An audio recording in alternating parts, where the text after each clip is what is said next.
Pues mira, yo creo que mis abuelos paternos sobre todo, nos llevaban mucho al cine, al teatro. Yo recuerdo desde chiquita ir al Tapia, ir al teatro en Caguas, que era el Alcázar. Teníamos una vida cultural, mira, chévere, ir a conciertos. Después papi adolescente nos llevaba a los conciertos, papi y mami. Pero también Magali, mi hermana, que nosotros somos muchas, somos 5 hermanas, pero Magali es la que me sigue, Magali Carrasquillo. Y Magali desde que era una pioja estaba bailando. Yo también era casi su asistente y llegué a trabajar tras bastidores en nuestro teatro con Puerto Rico FUA, que fue una obra que marcó un hito, ¿verdad?, en la historia del teatro puertorriqueño. Cuando ellos autogestionaron también el teatro, ellos primero estaban en un teatro, no me acuerdo el nombre, en La Loíza, pero después consiguieron otro en Santurce, y en todo ese proceso de autogestión de ese teatro yo estuve participando.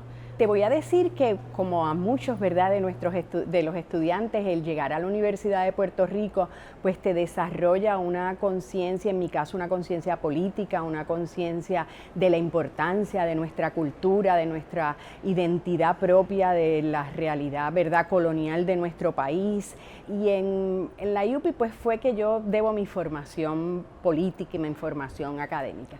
Pero yo me fui a estudiar a México.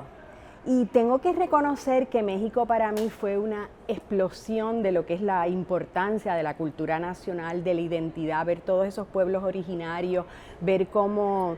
México para mí fue una maravilla realmente. Y yo fui a estudiar sociología, que es lo que soy yo, ¿verdad? Y estudiaba el Caribe, pero la cuestión cultural a mí me voló la cabeza y yo terminé mis cursos de doctorado y me puse a estudiar arte popular mexicano y sobre todo el arte popular. Mira que el arte popular, las artesanías, eso a mí me fascinaba. Pues mira, yo tengo que reconocer que yo siento que tengo 3 grandes mentores, ¿verdad? Digo, yo he sido influenciada por mucha gente, pero mi experiencia trabajando en el Instituto de Cultura con el director ejecutivo, que era el licenciado Agustín Echevarría.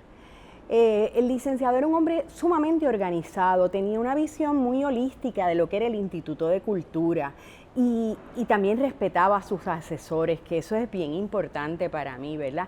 Era un momento de efervescencia total, eran los 90, estaba el proyecto de rehabilitación de los centros culturales, las sedes regionales, el instituto tenía sede en Arecibo, en Ponce, en Humacao, el quinto centenario, la celebración del quinto centenario, la restauración de Vallajá, y pues yo era su ayudante, nunca me quiso que me fuera ninguno, no, era ayudante, y eso me daba la amplitud de trabajar con todos los programas, ¿verdad? Con todos los programas y aprender de ellos. La verdad es que eso fue, y él era tan organizado, yo también soy bien estructurada, y eso me sirvió de base, ¿verdad? Y claro, todos estábamos influenciados por la figura de don Ricardo Alegría, eso era, ¿verdad?, fundamental en ese momento histórico. Entonces, cuando me voy al Centro de Estudios Avanzados, ya don Ricardo no era rector, pero sí todavía tenía su oficina en el centro y con él pude tener tantas conversaciones, desarrollamos una relación que duró hasta su muerte, ¿verdad? Así que yo tengo que decir que ese es otro mentor, otra guía que yo tuve y que aún sabemos que hoy podemos tener otras miradas, ¿verdad? Pero en ese momento don Ricardo tenía una visión que muchas cosas todavía hoy son muy válidas. Y bueno, y cuando llegó a trabajar al municipio de Caguas con el alcalde William Miranda Marín, ¿verdad? Él desde un primer momento respetó mi posición, mis ideales independentistas, pero él tenía otra visión del gobierno, ¿verdad? O quería implantar otro modelo de gobierno, la gobernanza democrática, donde la cultura era uno de sus pilares fundamentales, ¿verdad? Donde no era, yo digo, no era un adorno, era un pilar fundamental en esa nueva forma de gobernar con el pueblo. Yo recuerdo con mucha importancia, ¿verdad?, todo esto que le dije, todos estos proyectos del quinto centenario. Ahí tuve el gran honor de coordinar la exposición 3 siglos de pintura puertorriqueña, Campeche, Oller y Rodón, que se presentó en el pabellón de Sevilla. Durante el quinto centenario había una comisión, yo no recuerdo muy bien el nombre, que estaba bajo, creo que era Miguel Hernández Agosto, estaba bajo la legislatura. Pero claro, todo el aspecto cultural, ¿verdad?, que era fundamental, pues estaba a cargo del Instituto de Cultura. Toda la parte de restauración histórica, toda la parte de las celebraciones, del contenido cultural de esas celebraciones también estuvo. Las exposiciones en el pabellón de Sevilla las organizó el Instituto de Cultura, las exhibiciones. Yo era la secretaria del programa de becas, que ya no existe tampoco, pero que era un programa que perseguía apoyar a personas que querían estudiar áreas como archivística, conservación, digo todas las áreas de la cultura, del arte, pero sobre todo esas áreas que quizás estaban más huérfanas de apoyo.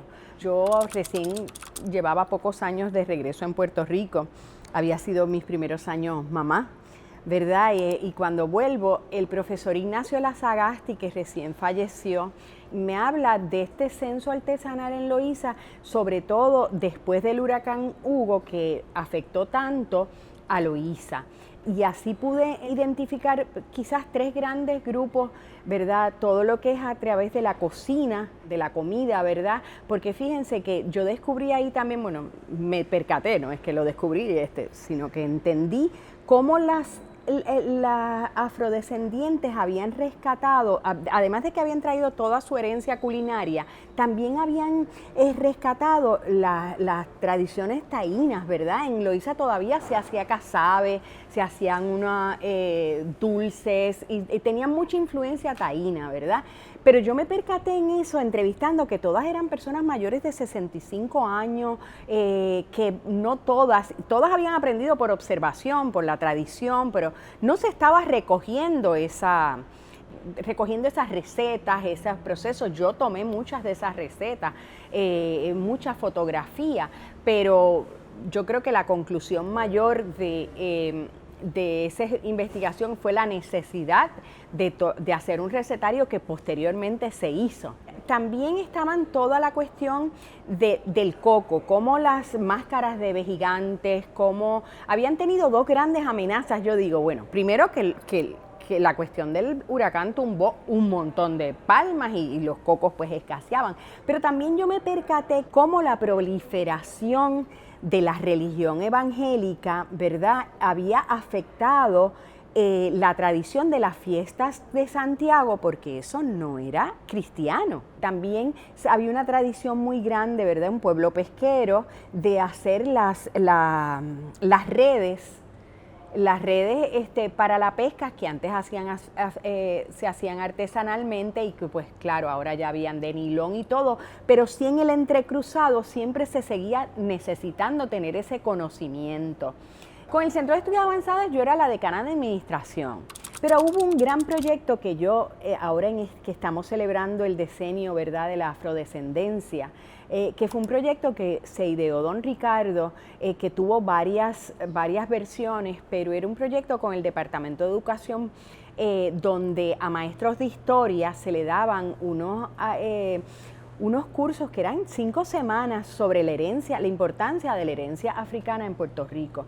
Entonces se daban por las mañanas unos cursos teóricos y después por la tarde iban a las clases prácticas, a bailar bomba, a bailar, a cocinar, a hacer artesanía. Era un proyectazo, además se le brindaba libros a los maestros y bueno, quizás fueron un poco de los antecedentes, ¿verdad?, de lo que celebramos hoy con Tiznando el País, que es rescatar esa aportación de nuestros afrodescendientes. El centro siempre tenía que estar luchando, ¿verdad?, por su sobrevivencia.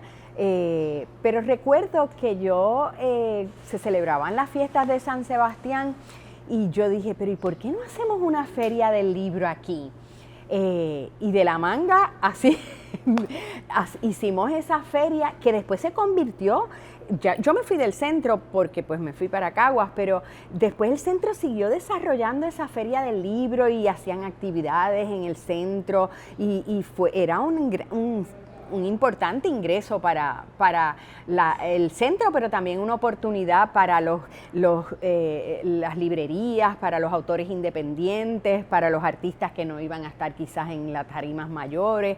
Bueno, en Caguas realmente fue que yo pude desarrollar muchos proyectos de gran envergadura, porque al ser directora del Departamento de Desarrollo Cultural, que realmente yo digo era un pequeño instituto de cultura, y tenía mucho apoyo del alcalde, como les digo, tenía mucho apoyo porque para él era fundamental la cultura. Entonces pues pude desarrollar y estar desde el inicio, ver en la gestación, en la conceptualización, en el desarrollo de la Casa del Compositor puertorriqueño y de el que para mí es verdad mi mayor orgullo, el Museo de Artes Populares, un museo muy pequeño, pero muy bello y muy importante, que gracias a la labor de Carmen Rivera, Rita y de Edwin Báez ha seguido hasta el día de hoy siendo un espacio maravilloso. Tengo que reconocer que en el plan estratégico del municipio, en el plan de gobierno ya del alcalde, que yo no estoy desde sus primeros años, yo llego en el 2005, existía hacer esa Casa del Compositor y esa Casa de la Artesanía, ¿verdad?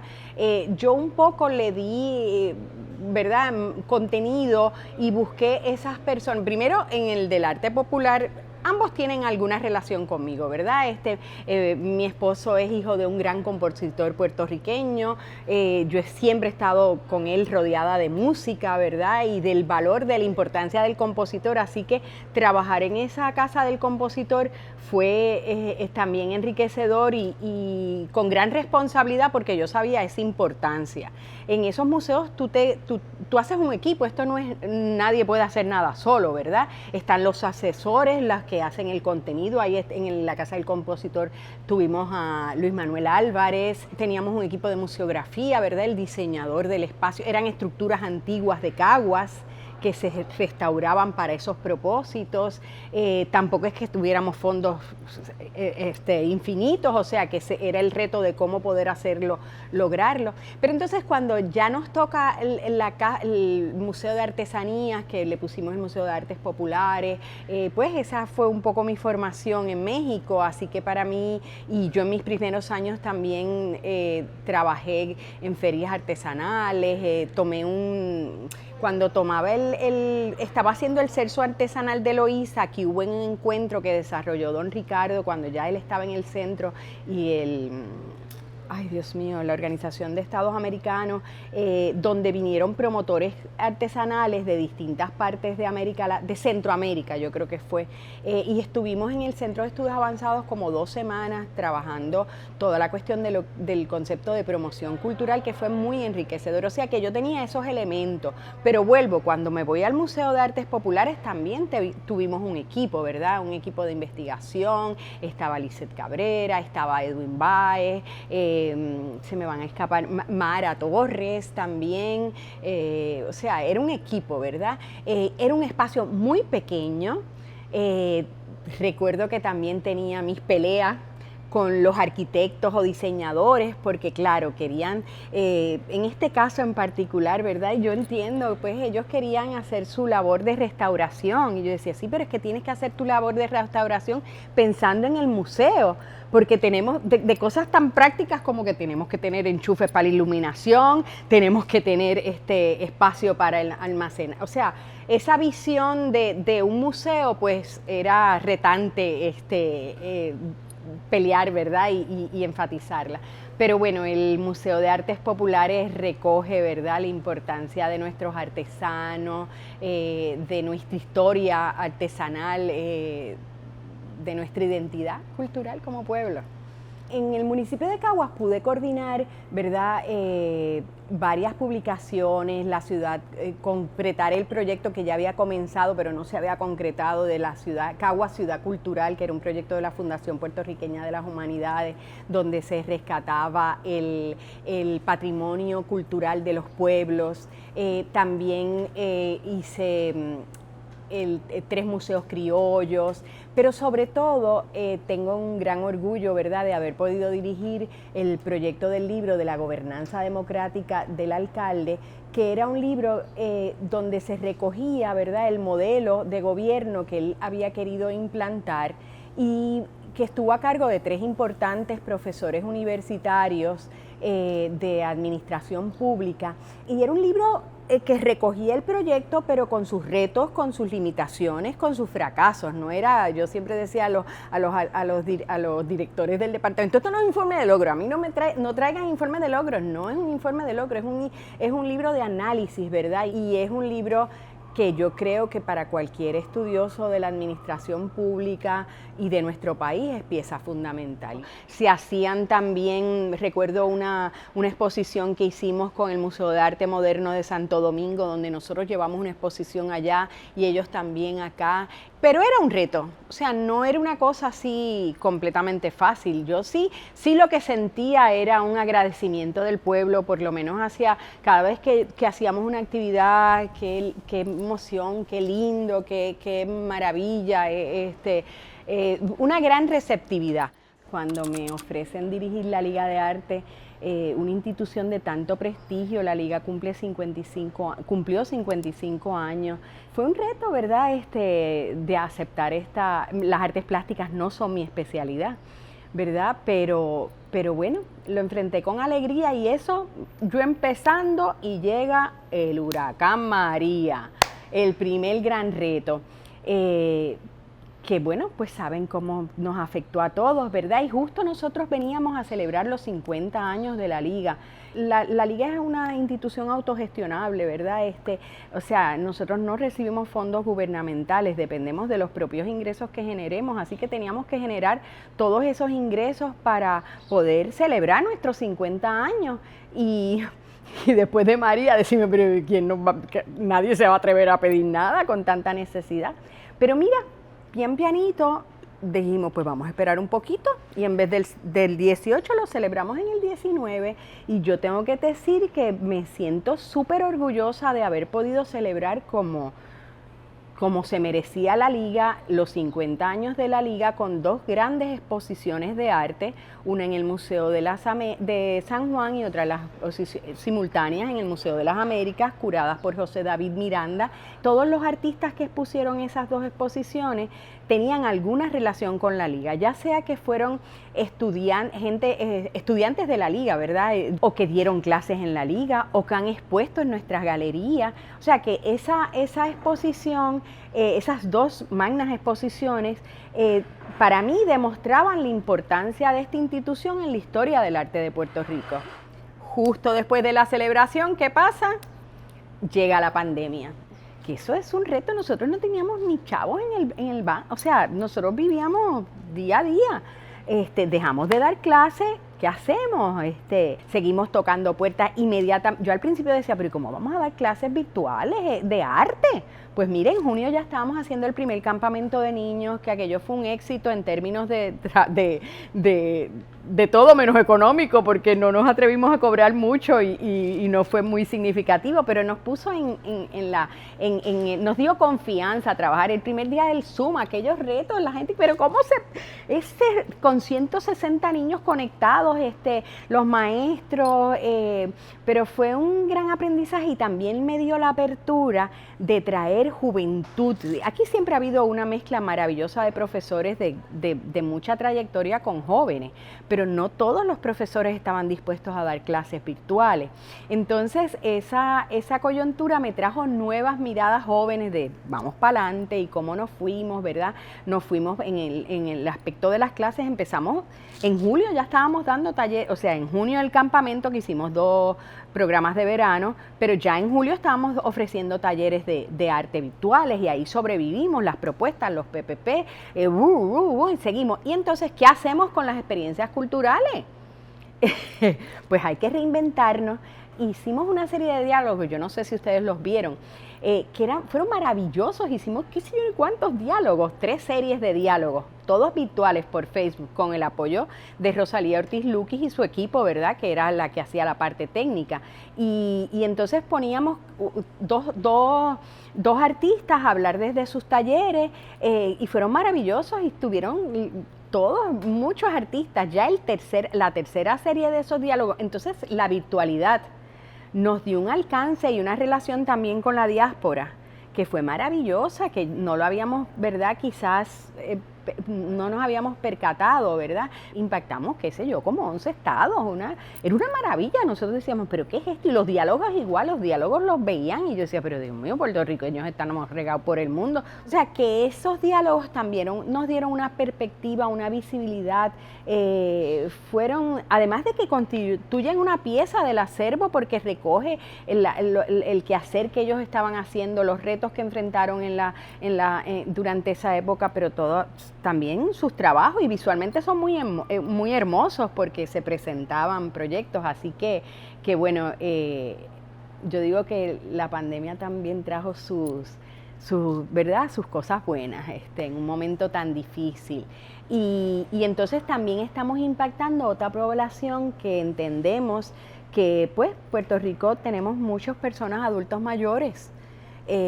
Conocemos los restos de los adultos mayores, así que también estamos llegando talleres de arte a los adultos mayores y enmarcado, ¿verdad?, en el envejecimiento activo como prevención de sus males, de todas las condiciones los retos que enfrentan los adultos mayores, así que esos son, yo creo, quizás algunos de los proyectos más significativos, y mantener esta estructura. Este es un sitio precioso, pero también es de grandes retos en una estructura decimonónica que está frente al mar, que no recibe fondos, o sea que nosotros tenemos que ahí a pulmón mantenerla, y bueno, a la ayuda de tanta gente lo hemos logrado.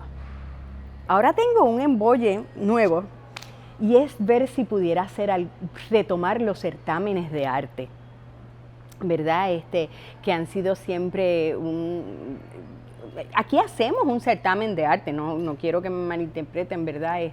De nuestros estudiantes, pero hacerlo quizás a nivel más nacional, pues porque era un reconocimiento y era un empuje al artista también. Eso es uno de los proyectos, quizás no es un proyecto fundamental, pero es de los que están aquí atrás ahora dándome pensamiento. Bueno, yo creo que para mí el valor fundamental es la importancia que yo le doy a la cultura, ¿verdad? ¿Cómo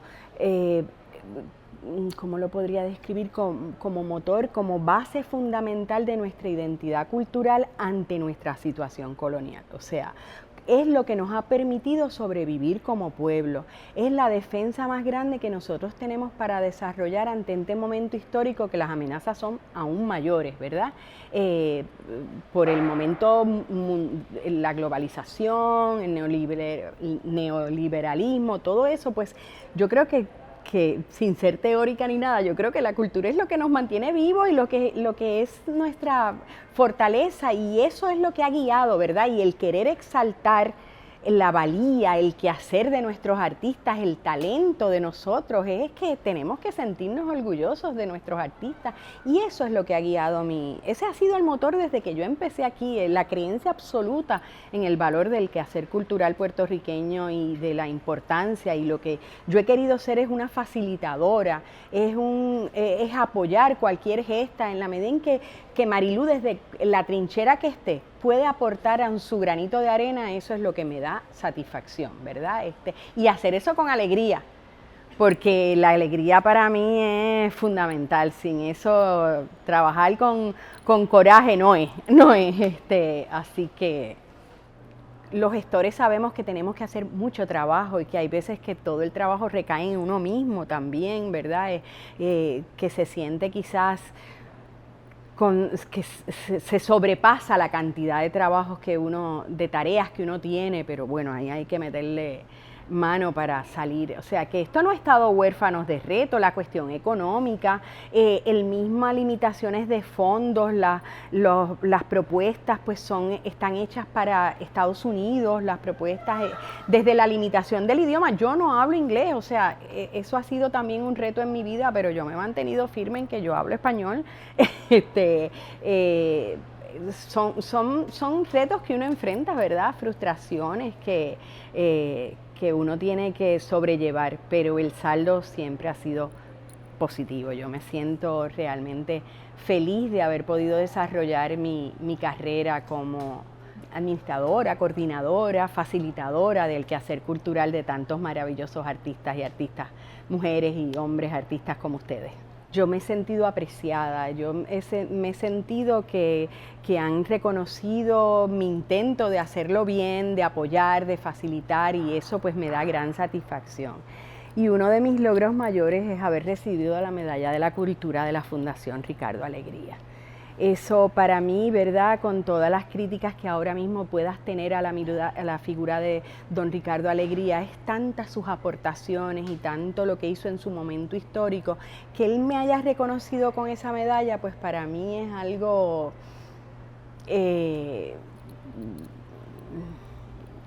memorable, de verdad es fundamental. Uno de los elementos es ese sentido de colaboración, de trabajar en equipo, que es algo que les digo a ustedes también, ¿verdad? Esa importancia de pensar en más allá de mi proyecto. Quizás como yo no veía como tal proyectos míos como artistas, sino que eran proyectos a desarrollar que conllevaban mucho, un equipo de muchos hacedores, de muchos protagonistas, pues... y esa alegría o esa disposición de trabajar, pues yo, o por lo menos mi experiencia ha sido una siempre bien positiva. Yo creo que así como yo trato de medida de mis posibilidades, siempre estar dispuesta a ayudar. A lo mejor no tengo dinero, pero tengo estas herramientas, puedo ayudarte en esto, puedo ayudarte en lo otro. Así yo creo que en la mayoría de los casos es lo que yo he recibido también, ¿verdad?